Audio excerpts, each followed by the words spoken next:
Hello foodies, welcome to Daksha's World. ఈరోజు special recipe రవ్వతో అయితే గులాబ్ జామున్ ప్రిపేర్ చేస్తున్నానండి. ఏంటి రవ్వతో అని అనుకుంటున్నారా? జ్యూసీగా అండ్ సాఫ్ట్గా చాలా అంటే చాలా టేస్టీగా ఉంటాయండి. రెసిపీ చూసే ముందు ఒక చిన్న రిక్వెస్ట్ అండి, వీడియో నచ్చితే తప్పకుండా లైక్ చేయండి. అలాగే ఫస్ట్ టైం ఛానల్ చూస్తున్నట్లయితే ప్లీజ్ సబ్స్క్రైబ్ చేసుకోండి. బెల్ ఐకాన్ క్లిక్ చేయడం అస్సలు మర్చిపోద్దండి. చాలా అంటే చాలా బాగుంటాయండి ఈ గులాబ్ జామును. సాఫ్ట్గా జ్యూసీగా కూడా ఉంటాయి. ఎప్పుడూ ఒకేలాంటి గులాబ్ జామున్ కాకుండా ఇలా డిఫరెంట్గా అయితే స్వీట్స్ అయితే చేసి పెట్టండి. పిల్లలకి ఇష్టంగా తింటారు. ఎవరైనా మిమ్మల్ని మెచ్చుకోవాల్సిందే, అంత బాగుంటుందండి ఈ రెసిపీ. ప్రిపరేషన్ కూడా చాలా ఈజీనే చేసుకోవడము. చిన్న టిప్స్ ఫాలో అయితే మనం రెసిపీ అయితే ప్రిపేర్ చేసుకుందాము.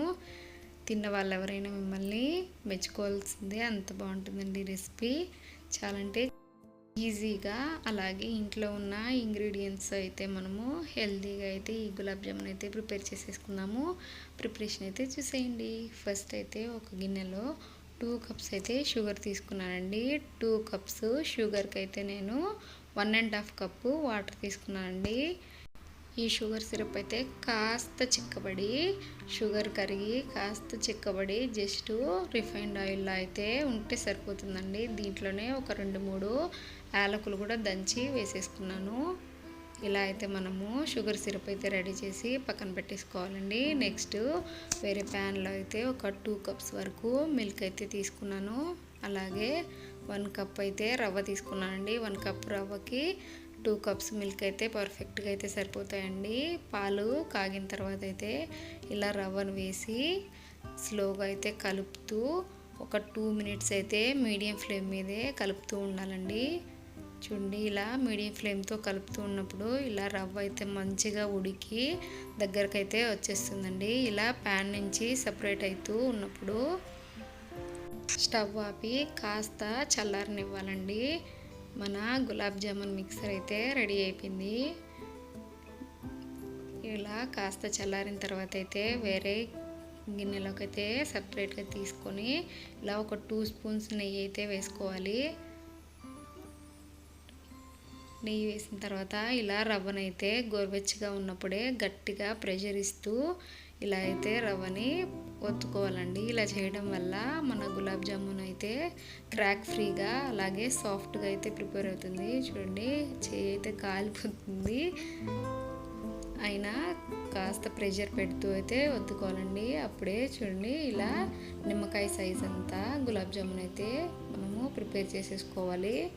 ఫస్ట్ అయితే కొంచెము పిండి అయితే తీసుకొని 2 హ్యాండ్స్తో అయితే చేసుకోవాలండి. నేను వీడియో రికార్డ్ చేస్తున్నాను 1 హ్యాండ్తో, సో 2 హ్యాండ్స్తో చేయడం అయితే చూపించలేకపోయానండి. చూడండి, ఇలా అయితే సాఫ్ట్గా స్లోగా అయితే క్రాక్ ఫ్రీగా మన గులాబ్ జామున్స్ అయితే రెడీ చేసి పక్కన పెట్టేసుకోవాలి. ఇలా ప్రిపేర్ చేసుకున్న గులాబ్ జామున్స్ని అయితే ఆయిల్ డీప్ ఫ్రైకి పెట్టుకున్నానండి. ఆయిల్ జస్ట్ ఒక 2 మినిట్స్ హీట్ అవ్వనిచ్చి మీడియం హీట్లో ఉన్నప్పుడు మాత్రమే మనం రెడీ చేసి పెట్టుకున్న గులాబ్ జామున్స్ని అయితే స్లోగా అయితే వేసుకోవాలండి. ఆయిల్ అనేది మరీ హీట్గా ఉంటే గులాబ్ జామున్స్ విరిగిపోతాయండి.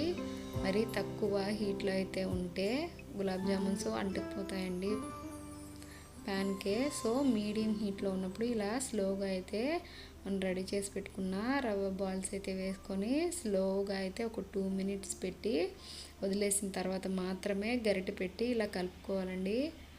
2 మినిట్స్ తర్వాత ఇలా కలపడం వల్ల చూడండి, ఒకదానికొకటి అంటుకోకుండా అలాగే మంచిగా అయితే ఫ్రై అవుతూ ఉన్నాయండి. మీడియం ఫ్లేమ్లోనే ఈ ప్రొసీజర్ మొత్తం అయితే చేసుకోవాలి. ఇలా కలుపుతూ అయితే స్లోగా ఫ్రై చేయడం వల్ల ఈవెన్గా ఫ్రై అయ్యి అలాగే కలర్ కూడా మంచి గోల్డెన్ బ్రౌన్ కలర్ అయితే వస్తుంది. ఇలా కలర్ చేంజ్ అయిన తర్వాత అయితే ఒక గిన్నెలోకి అయితే సపరేట్ చేసేసుకోవడమే అండి. అలాగే మిగతా అన్ని గులాబ్ జామున్స్ని ప్రిపేర్ చేసి పక్కన పెట్టేసుకున్నాను. ఇలా ప్రిపేర్ చేసుకున్న గులాబ్ జామున్స్ని మనం ప్రిపేర్ చేసుకున్న షుగర్ సిరప్లో అయితే వేసుకోవాలి. షుగర్ సిరప్ మరీ హీట్గా కాకుండా అలాగని చల్లగా కాకుండా మీడియం హీట్లో ఉన్నప్పుడు వేసుకోవాలండి. అలా ఉన్నప్పుడే మన గులాబ్ జామున్ అయితే మంచిగా అయితే అబ్జర్వ్ చేసుకొని సిరప్ని జామున్ అయితే సాఫ్ట్ అండ్ జ్యూసీగా అయితే రెడీ అవుతుంది. ఇలా అన్ని గులాబ్ జామున్స్ అయితే వేసేసుకున్నాను. ఇలా షుగర్ సిరప్లో అయితే వేసేసి ఒక 1 అవర్ పాటు అయితే కదపకుండా పక్కన పెట్టేసుకోవాలండి. చూడండి, ఒక 1 అవర్ తర్వాత అయితే తీస్తే మంచిగా అయితే షుగర్ సిరప్ని అబ్జర్వ్ చేసుకొని సాఫ్ట్గా అయితే మన గులాబ్ జామున్స్ రెడీ అయిపోయాయి. ఇలా రెడీ అయిన గులాబ్ జామున్స్ పైన ఇలా బాదంతో అయితే డెకరేషన్ అయితే చేసుకుంటానండి. ఎప్పుడూ ఒకేలా కాకుండా ఇలా డిఫరెంట్గా అయితే మనకు వచ్చిన స్వీట్స్ని ట్రై చేస్తూ ఉండాలండి. అప్పుడే మనకు స్వీట్స్ పైన కానీ మనం తినే ఏ రెసిపీ పైన అయినా ఇంట్రెస్ట్ అయితే వస్తుంది. మన ఇంట్లో వాళ్ళకు కూడా ఎప్పుడూ బోరింగ్ వంటకాలేనని కాకుండా ఇలా డిఫరెంట్గా చేస్తున్నామనే హ్యాపీనెస్ కూడా ఉంటుంది. పిల్లలైతే ఎగ్జైట్మెంట్తో హ్యాపీనెస్తో తినడానికైతే ఇష్టపడతారండి. ఎప్పుడు గులాబ్ జామున్ అంటే గులాబ్ జామునా అనేలా కాకుండా ఇలా డిఫరెంట్గా అయితే చేశారంటే వావ్ గులాబ్ జామున్ అనే ఎగ్జైట్మెంట్తో అలాగే ఎంజాయ్ చేస్తూ అయితే తింటారు. మా పిల్లలకైతే ఇలా ఎగ్జైట్మెంట్తో చేసి పెడితే మా పాప అయితే వావ్ అని సూపర్గా ఉందని కాంప్లిమెంట్స్ ఇస్తూ తింటుంది. ఇప్పుడు నార్మల్గా చేసినట్టే చేయకుండా ఇలా డిఫరెంట్గా అయితే నేను రెసిపీస్ అయితే ట్రై చేస్తూ ఉంటాను. అలా మా పాప చెప్పిన ప్రతిసారి చాలా హ్యాపీగా ఉంటుందండి. మీరు కూడా ఇంతేనా? మీరు కూడా ఇలా డిఫరెంట్గా అయితే ట్రై చేస్తూ ఉంటారా? అయితే కామెంట్స్లో చెప్పండి. మీ పిల్లలు కూడా ఇలా డిఫరెంట్గా చేస్తే తినడానికి ఇష్టపడతారా, నార్మల్గా చేస్తే ఇష్టపడతారా తినడానికి? కామెంట్స్లో అయితే చెప్పేసేయండి.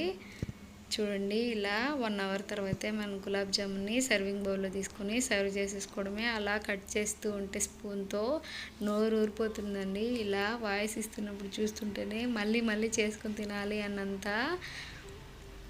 అట్రాక్టివ్గా అయితే ఉంది కదండి. పిల్లలకి అట్రాక్టివ్గా కనిపించడానికి జస్ట్ ఫుడ్ కలర్ని అయితే ఒక డాట్లో అయితే పెట్టేసుకున్నాను కట్ చేసిన తర్వాత.